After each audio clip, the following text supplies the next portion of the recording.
toca hablar de El Espectador y sus derechos.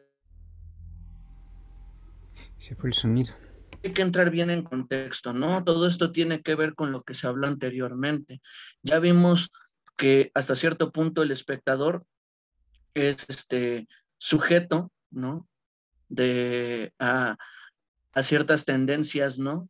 Por parte de la industria cultural, como también, pues, no es protegido de, de ciertos contenidos desde, pues, no nocivos, pero simplemente limitados, ¿no?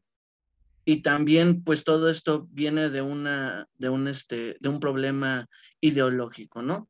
Entonces, a partir de eso, pues podemos ver que México en particular ha pasado por por todo un proceso para poder siquiera mostrar un pequeño interés en el espectador y en sus derechos, ¿no? De modo que entonces vamos a empezar la contextualización. ¿Cuál es la situación del espectador conforme a sus derechos culturales? ¿No? Porque como sabremos, todos los mexicanos tenemos derecho a la información, tenemos derecho a la libre expresión, y con todo esto tiene que ver si hay oferta o no, este, pues plural, ¿no?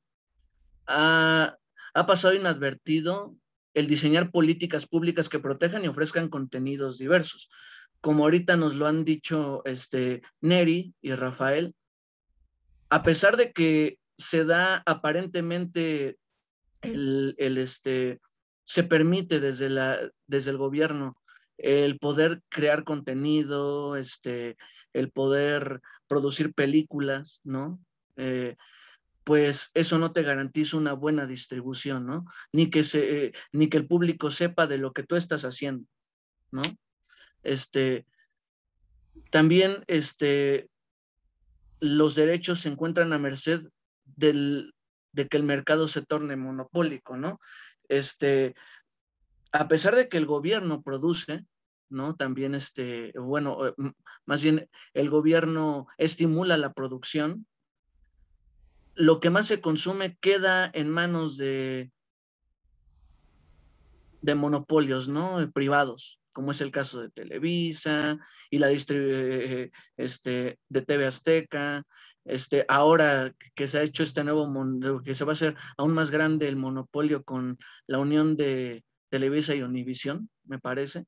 Este, y también en el cine podemos ver que hay realmente una competición muy cerrada, y el hecho de que haya estas limitadas opciones, pues también hay opciones limitadas de lo que podemos ver y lo que podemos asimilar, ¿no? Todo lo anterior está derivado del poco estudio que se tiene sobre la figura del espectador. Entonces, hay que definir al espectador, ¿no? ¿Por qué? Porque una vez que definamos al espectador, podemos definir sus derechos y a qué tiene derecho conforme a su país o conforme a las normas mundiales, ¿no? De los derechos humanos. El espectador es vulnerable gracias a esto, a un mercado digital, ante un mercado digital que debe definir la política cultural con la que el espectador entra en contacto con el nuevo contenido y su difusión. Por favor, la siguiente. Bueno, hasta ahora, ¿qué se ha hecho? ¿No? Bueno, hasta la época en que se hizo el libro, ¿no? En 2017. Se reconoce a las audiencias como pasivas, activas e hiperactivas. La prioridad ha sido concentrarse en el derecho a la información veraz y objetiva, con libertad de expresión y derecho de réplica. Pero la discusión no ha tomado en cuenta la diversidad cultural que tiene, a la que tiene derecho la audiencia, ¿no? Con respecto a sus contenidos, ¿no? La siguiente, por favor. Bueno, dice, permítame, creo que se movió un poco la presentación. Ya está. ¿Qué consiste esta vulnerabilidad?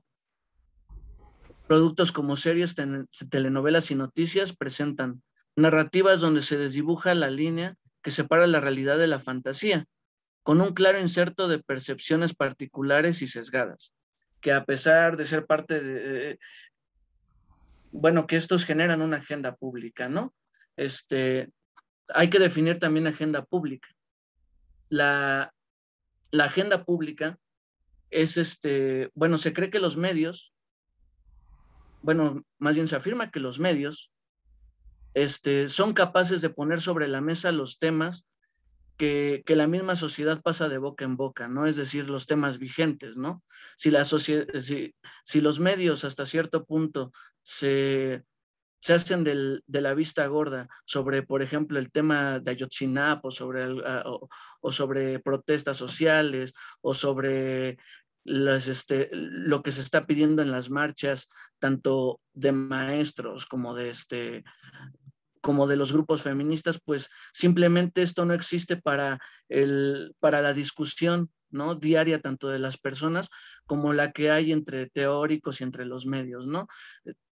Dejando hasta cierto punto pues a las personas con el tema que ellos creen que es adecuado. Ahora sí vamos, ¿no? Con lo que es un espectador.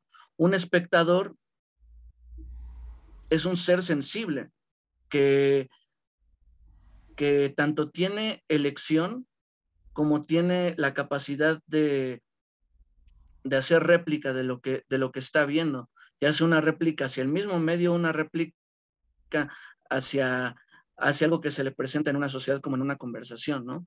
Eh, entonces creo que hasta este punto podemos ver que no, que aunque se garantice el derecho a la información, no es, no queda claro qué tipo de información debe darse, ¿no? Y por ende tampoco a nivel cultural, qué tipo de contenido se le debe poner a su disponibilidad. La siguiente, por favor. La base teórica de esas vulnerabilidades. Bryant y Silman hablan sobre los efectos de la comunicación en los espectadores de esta forma. El potencial de afección ideológica y axiológica de cualquier programación de entretenimiento es mayor debido al tipo de vinculación despreocupada de este tipo de producto, que este tipo de producto entabla con sus audiencias. Es decir, no te garantizan hasta cierto punto que lo que estás viendo es real. No te garantizan, o sea, porque como habíamos dicho, quedan entre particulares. Y de hecho creo que incluso en algún momento el Tigre Azcárraga se pronunció ante eso. No sé si recuerdan una frase que es: yo hago televisión para gente jodida, ¿no? Y que también aseguraba que la televisión no es para educar, sino para entretener, ¿no? Desvinculándose totalmente de esta preocupación, ¿no? Y sin embargo sí está insertando una agenda pública que obedece a sus intereses, ¿no? Entonces, podemos ver esto que nos dice Brian y Silvan, totalmente aterrizado e incluso dicho descaradamente a través de la historia, tanto de la televisión, y que pues eso porque fue la única persona que lo dijo públicamente. Pero ¿cuántas empresas de comunicación o de distribución cinematográfica o de producción cinematográfica piensan de hecho lo mismo, ¿no? La siguiente, por favor. Por ejemplo, en contraste, países como Canadá, España han optado por cuidar a la audiencia infantil y establecer la prohibición explícita sobre la construcción de agendas políticas integradas en las telenovelas, las series y la consecuente definición, de sanciones para los responsables. O sea, ya no estamos hablando únicamente de una recomendación de que por favor mete contenido cultural. Realmente hay repercusiones para las personas que no hacen esta división entre lo que es, podría llamarse ficción y lo que podría llamarse una realidad, ¿no? Hemos visto incluso, por ejemplo, en las noticias, cómo se dramatiza un hecho que con música, con palabras poco cuidadas, pero que buscan crear una reacción cuando, siendo que simplemente que esto rebasa, ¿no? Las obligaciones de informar, ¿no? En la televisión, ¿no? Se desdibuja el presentar información veraz a presentarla con ciertas pretensiones de crear una reacción bien determinada, ¿no? Acorde a las ideologías de cada productor. A la siguiente, por favor. Rafa. Bueno, ¿cómo esto incumbe en el mundo digital? Se han convertido los medios digitales en un lugar de mayor visualización de contenido. Esto transforma por completo una sociedad y es difícil pensar en el futuro de dichos contenidos como contenidos audiovisuales, como bienes simbólicos, económicos y sociales. Con esto, ¿qué queremos decir? ¿No? Anteriormente, pues todo esto se cargaba hacia los medios convencionales. Cuando entramos en el mundo digital, se abre totalmente el panorama. Nos encontramos en una especie de campo neutro, que hasta cierto punto se puede regularizar, pero de forma muy limitada. Ahora tenemos mayores opciones, ¿no?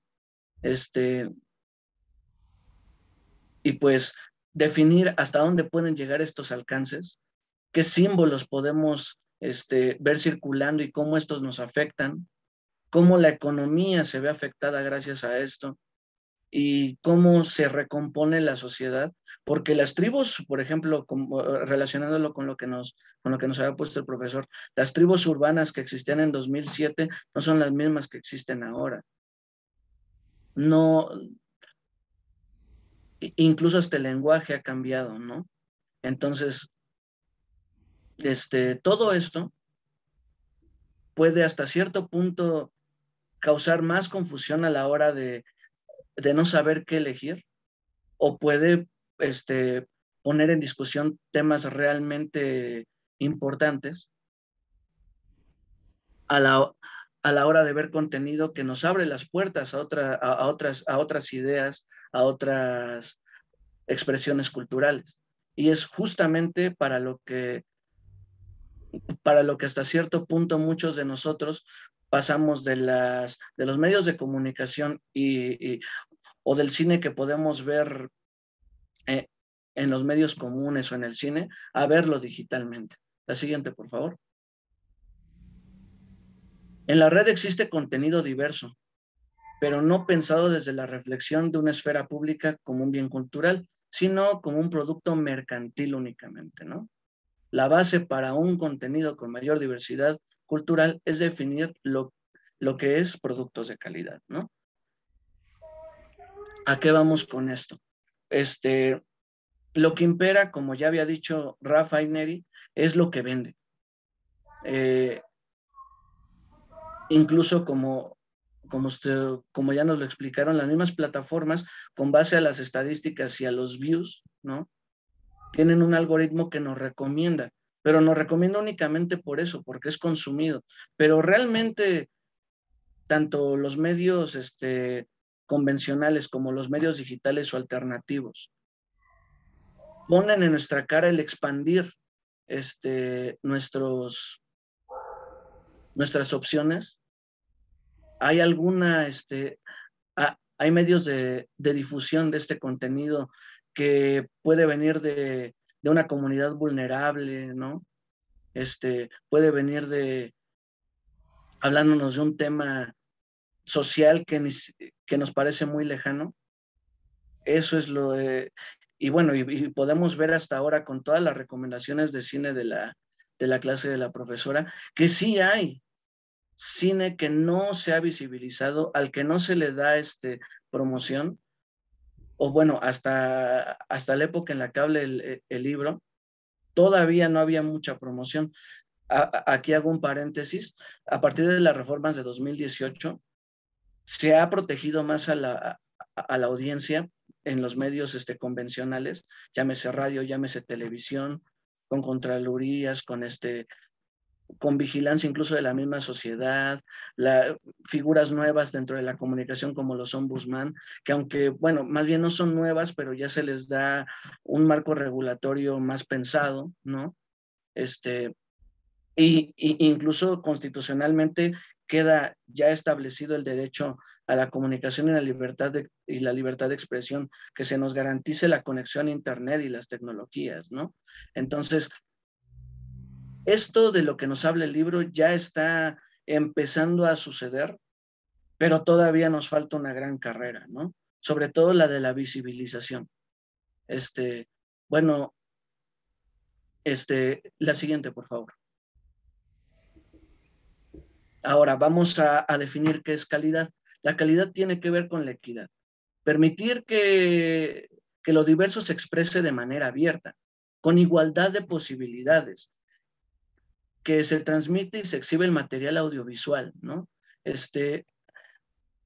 Es interesante cómo hasta cierto punto el gobierno se ha encargado simplemente de, entre comillas, promover,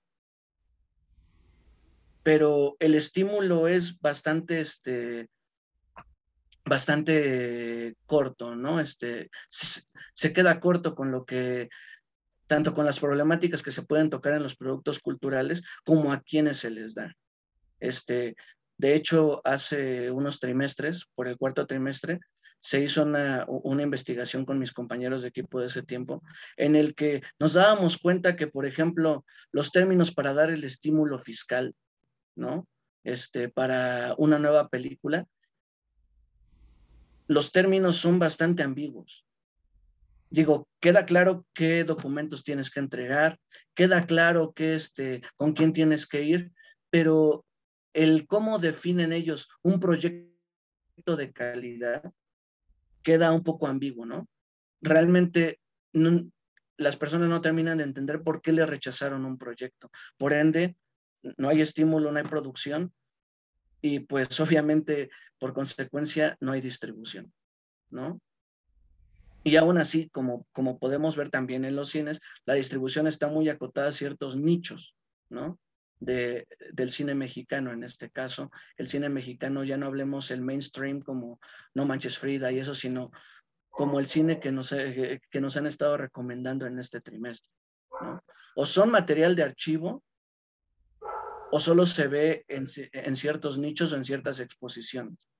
No hay una forma hasta hace poco, ¿no? Con las nuevas plataformas, una forma pública en la que se pueda hacer esto y que sea apoyada tajantemente por un gobierno, ¿no?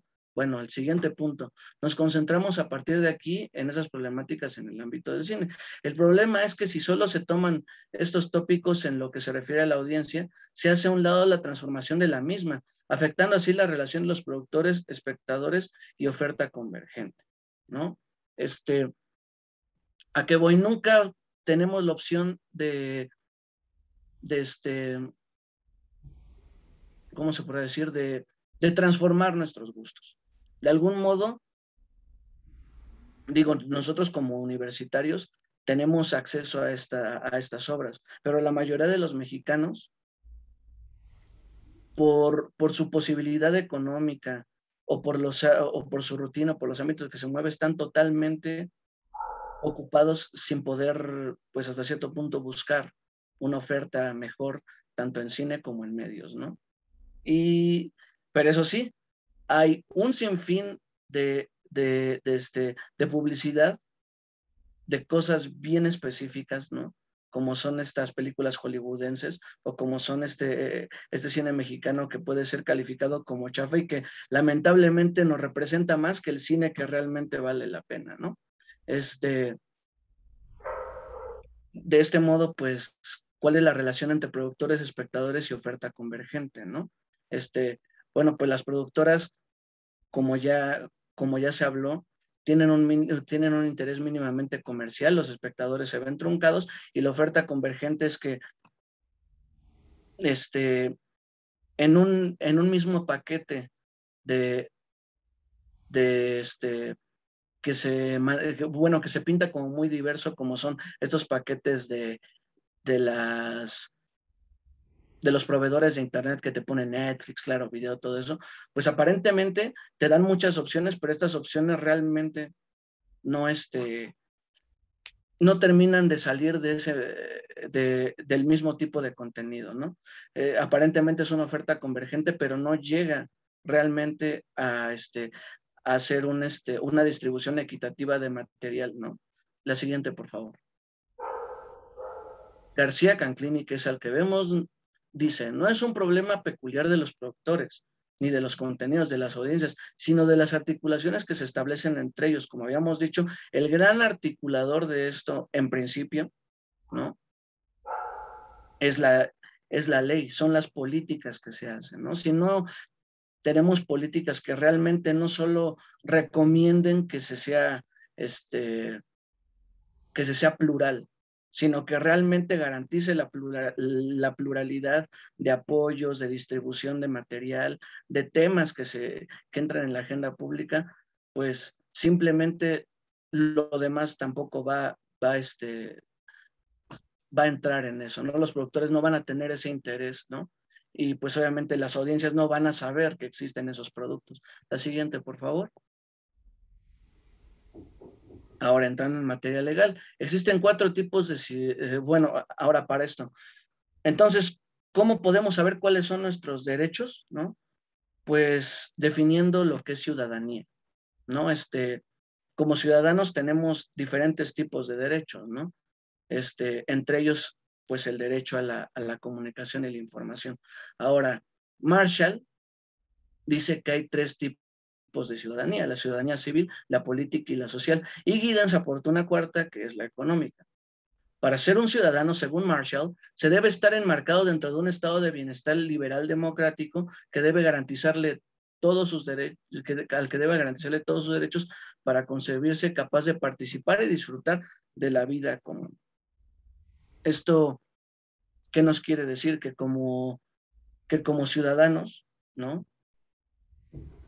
Se nos debe, pues, prácticamente garantizar que podemos participar de una vida, ¿no? Pero pues la vida en este sentido no simplemente se trata de subsistir, sino también de poder aportar, y no se aporta únicamente con trabajo, también con expresión, con discusión. Si no se conoce el medio, ¿cómo podemos saber qué es lo que queremos pedir, no? Entonces, el derecho a la información, el derecho a la expresión van de la mano, junto con el derecho a la educación, que eso lo veremos más adelante. La siguiente, por favor. Los medios de comunicación y el concepto de ciudadanía están estrechamente relacionados, como ya lo había dicho. Los medios construyen al ciudadano, pues construyen imaginario y agenda pública, como ya lo había dicho antes, y como también Neri y Rafael lo decían, ¿no? Construyen verdad, construyen cosas que se dan por hecho. ¿Por qué? Porque son nuestro único vínculo ante una sociedad, ante una realidad que no podemos ver a veces directamente, ¿no? Jean Piaget, ¿no? En sus teorías, ¿no? Sobre cognitivismo, nos dice que nosotros sentimos la realidad, bueno, más bien, sabemos que es real a través de los sentidos. Pero, ¿qué pasa cuando no podemos ver algo directamente? Pues nos lo tienen que contar, ¿no? Y entonces, pues, los medios se encargan de esto. Y en el momento en el que es algo que no podemos ver, pero quedamos por hecho porque alguien nos lo dijo, alguien con autoridad, alguien a quien le creemos, alguien a quien queremos, o algo que siempre escuchamos por tradición como la radio, pues entonces creamos un imaginario, ¿no? De cosas que no podemos ver, pero que sabemos que son ciertas. Ahora, Héctor Tejeda Gaona define la ciudadanía también como un conjunto de prácticas culturales, simbólicas y económicas, y de derechos, de obligaciones legales, políticas, sociales, que en conjunto definen el lugar que ocupa cada individuo. O sea, también esto construye identidad, el lugar donde, desde el que asumimos a qué tenemos derecho y qué no, qué queremos o qué no, qué pedimos y qué no, con base a lo que nosotros creemos que somos, ¿no? Por ejemplo, no es no es de sorprender que hayan pueblos que están luchando por mantener una radio pública, ¿no? Que las autoridades insisten en tumbarles o en ponerles trabas para que puedan desarrollarse, ¿no? Y que hayan productos que hablen de eso, de ese abuso de poder, y que estas personas tengan ganas de escuchar eso. A alguien, por ejemplo, que está en una burbuja y que todo el tiempo ha tenido libertad de expresión y ha tenido acceso a los medios que quiera, al contenido que quiere, y no tiene ninguna importancia, y no tiene ningún interés en hablar de esto, ¿no?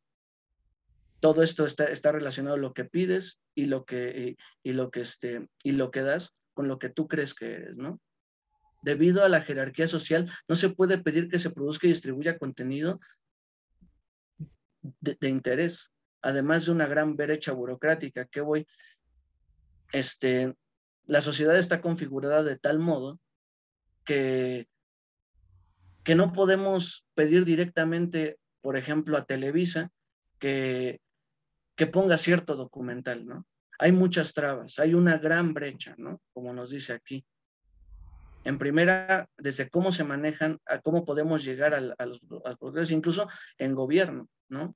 Como decían las formas de solicitar y de garantizar que tu estímulo para hacer cine sea realmente tomada en cuenta, ¿no? Podemos ver todo esto, estas brechas. La siguiente, por favor.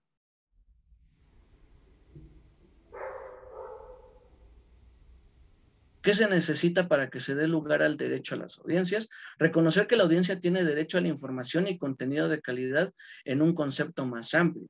Considerar que la ciudadanía dentro del marco jurídico, considerar a la ciudadanía dentro del marco jurídico de las empresas de comunicación, que como dijimos, gracias a la reforma, está empezando a surgir tanto más competencia como más pluralidad en los medios, por lo menos ahora los convencionales, ¿no? Más estaciones de radio, más canales, y pues ahora parece ser que se está luchando por un estímulo económico más amplio con esta discusión que hubo con la reforma a lo de los fideicomisos, que fue creo el año pasado, de cine, ¿no? Eso también entra en parte de la discusión, ¿no? Todavía se sigue peleando por eso. Y también otro punto es pensar en el cine como una ventana de acceso a la cultura y no solo como entretenimiento.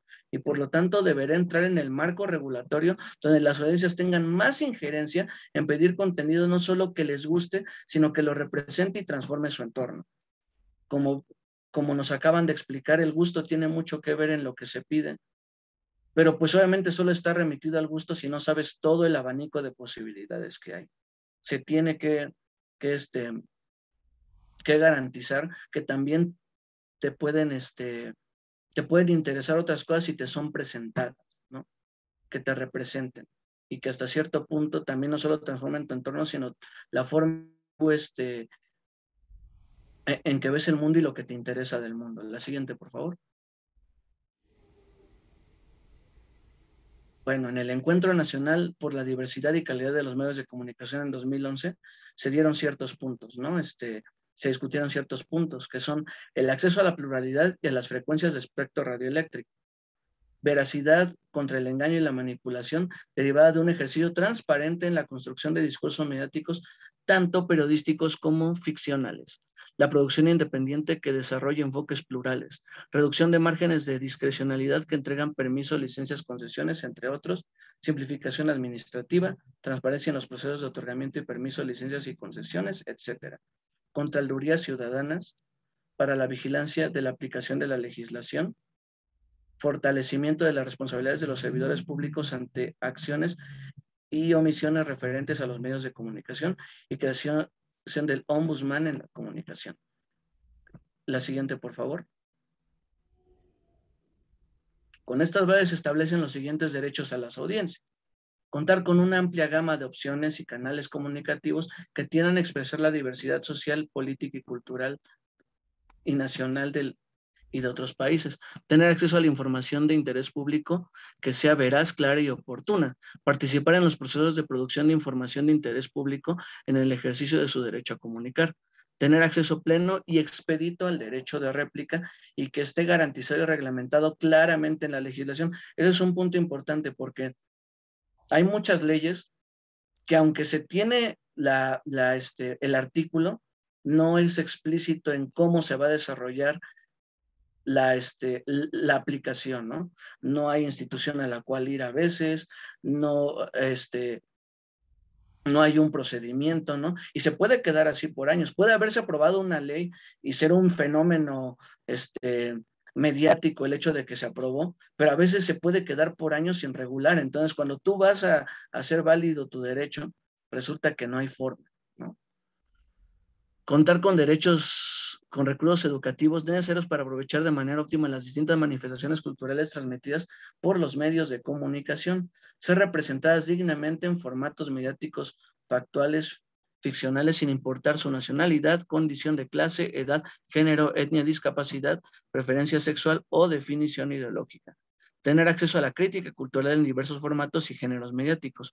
Contar con acceso mediático a diversos patrimonios culturales tangibles o intangibles, incluyendo los propios. Esto también lo podemos abstraer al derecho a tener material de archivo, ¿no? Tener acceso irrestricto en calidad de copropietarios del patrimonio audiovisual e históricamente generan los medios de servicio público. La siguiente, por favor.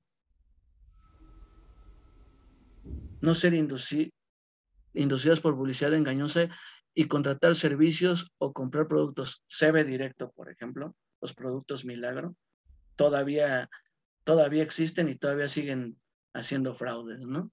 Organizarse para producir autorrepresentaciones individuales o grupales para ser difundidas por los medios que se consideran apropiados. Contar con servicios técnicos de calidad en la provisión de señal de televisión, radio, internet, de paga que respeten los derechos de los consumidores en seguimiento de obligaciones contractuales justas, competentes y transparentes.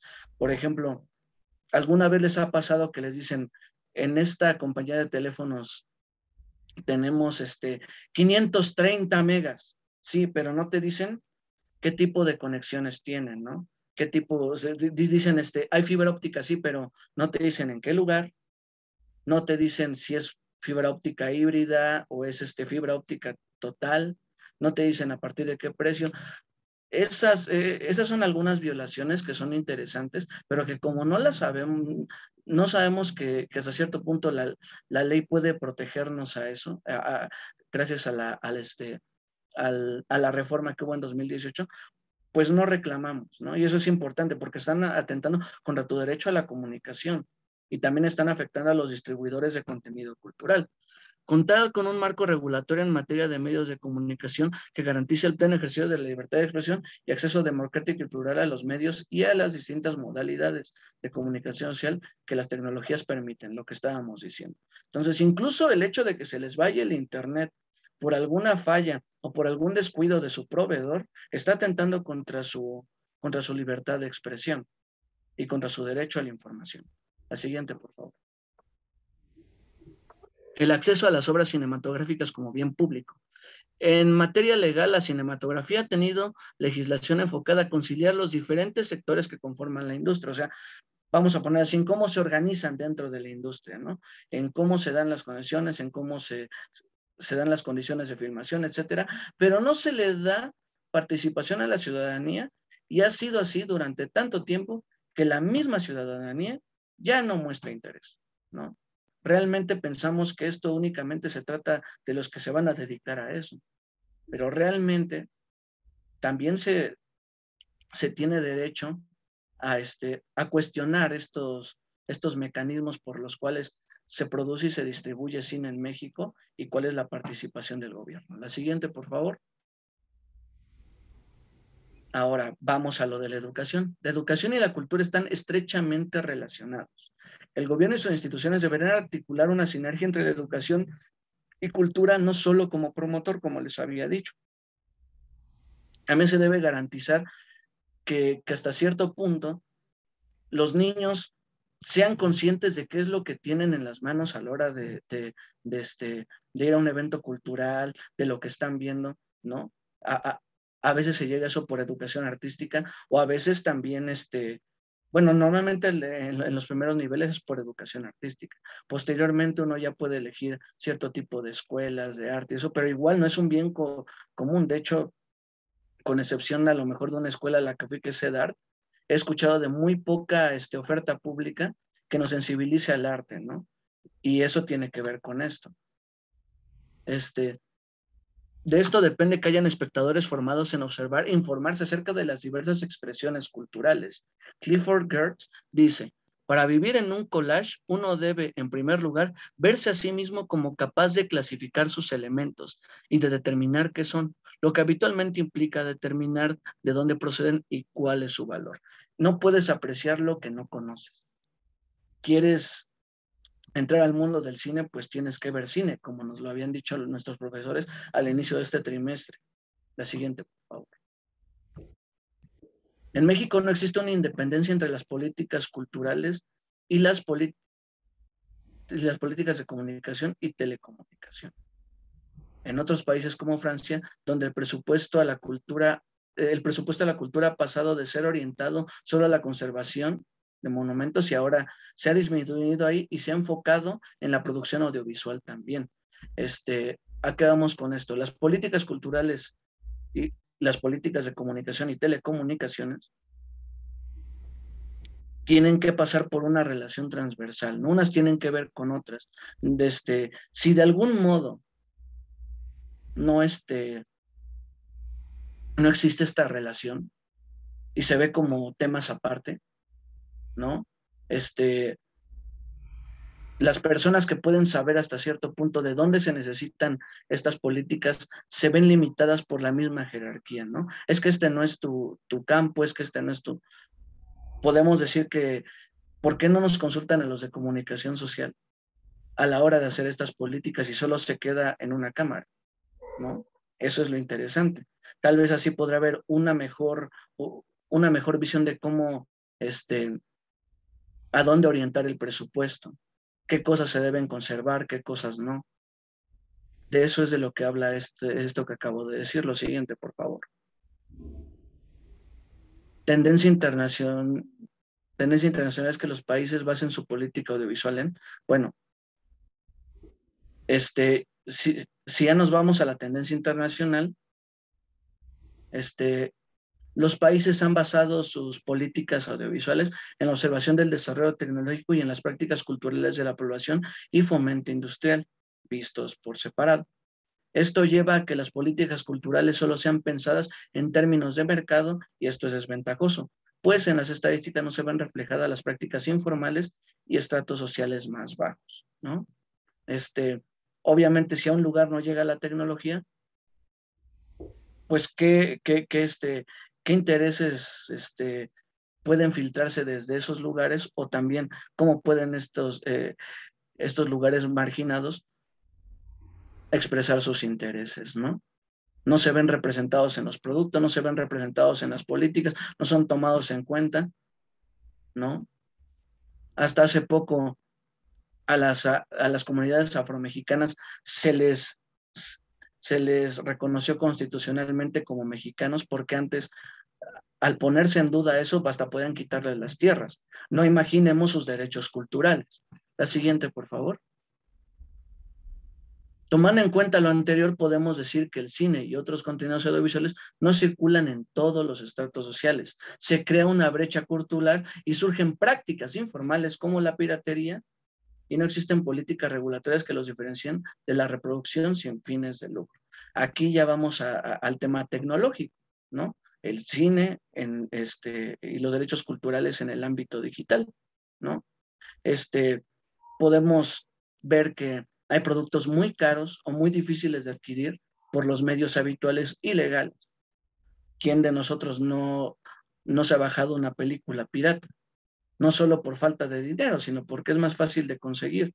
El tiempo para ir a un mix-up o para ir a algún lugar, el dinero, tal vez si lo encuentras o no en ese lugar, como ya lo habían dicho mis compañeros antes, puedes ir y no encontrar tu producto. La única forma es acudir a la descarga ilegal, ¿no? Y bueno, con esto no lo justifico, porque hay personas que de verdad lucran en mal plan con eso.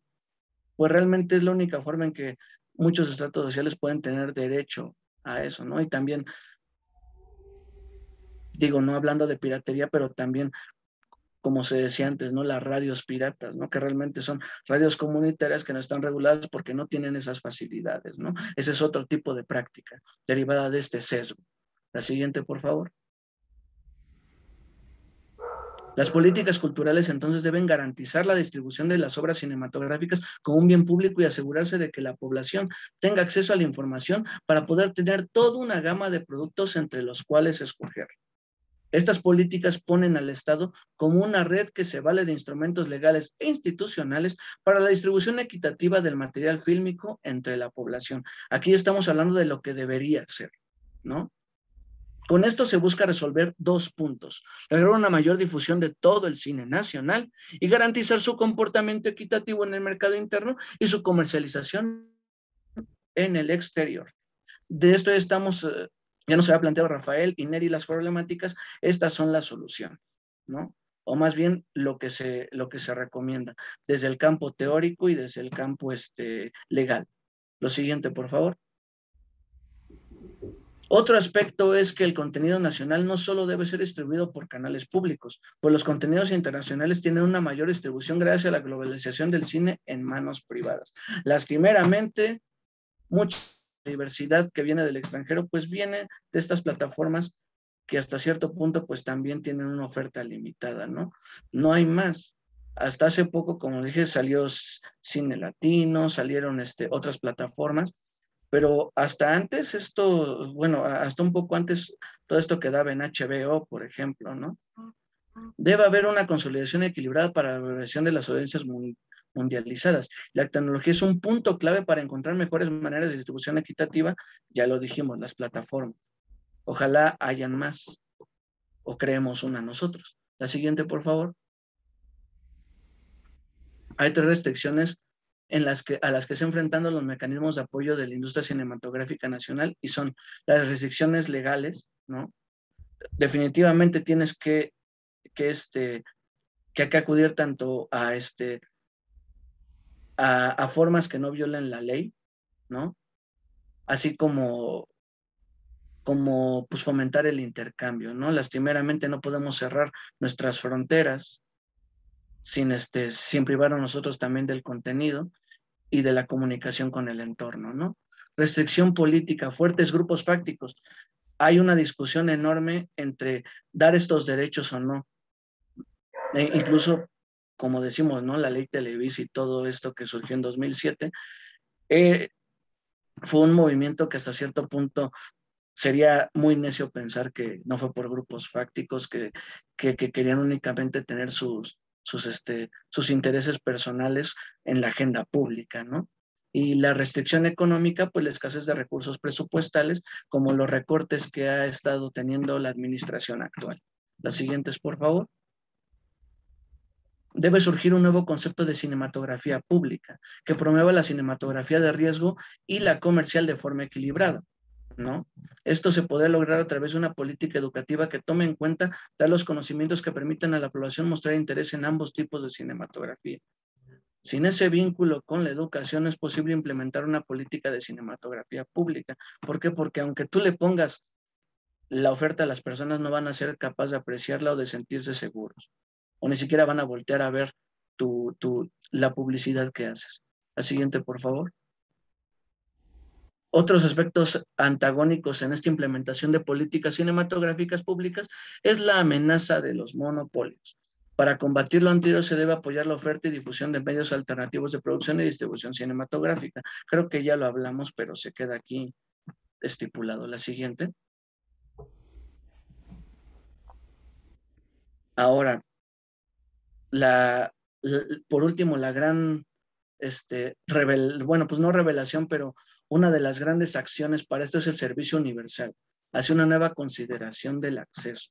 El derecho a la comunicación constante y garantizada por el Estado es vital, ya que su ausencia atenta contra la libertad de expresión, como ya lo habíamos dicho. Deben implementarse políticas que no discriminen el uso de tecnologías de la información y comunicación, las TIC. Tanto teléfono, internet tienen que ver. Hay países, ¿no?, que ya tienen este servicio en todos. Hay cabinas telefónicas con internet y este internet provee a las calles, ¿no? Por ejemplo, bueno, internacionalmente se han implementado buenas políticas de servicio universal que han llegado a garantizar el derecho a la comunicación de sus habitantes. Por ejemplo, Canadá ya casi ha llegado al 100% de la población comunicada mediante fibra óptica. Pero pues lastimeramente aquí en México todavía tenemos muchas trabas en ese sentido, empezando porque casi toda la comunicación está centralizada, ¿no? Tanto por infraestructura como por la sede de las empresas privadas. no, sí hay un riesgo en que, por ejemplo, el gobierno se encargue únicamente de, de, de la comunicación, ¿no? De proveer servicio, porque pues también podrá comprometer ideológicamente el contenido, ¿no? Como hemos visto los países que censuran como Norcorea o algunos países de Latinoamérica, ¿no? Como Venezuela, pero también tiene sus ventajas. Entonces, debemos encontrar un punto medio entre lo que puede hacer la iniciativa privada como lo que, como lo que permite y obliga el, el, este, el Estado, ¿no? Lastimeramente, pues todavía no se ha encontrado esa sinergia del todo, ¿no? Hemos visto cómo muchas empresas no se quieren regular con esta nueva, con esta nueva administración, ni siquiera en los impuestos, mucho menos en garantizar el servicio, ¿no?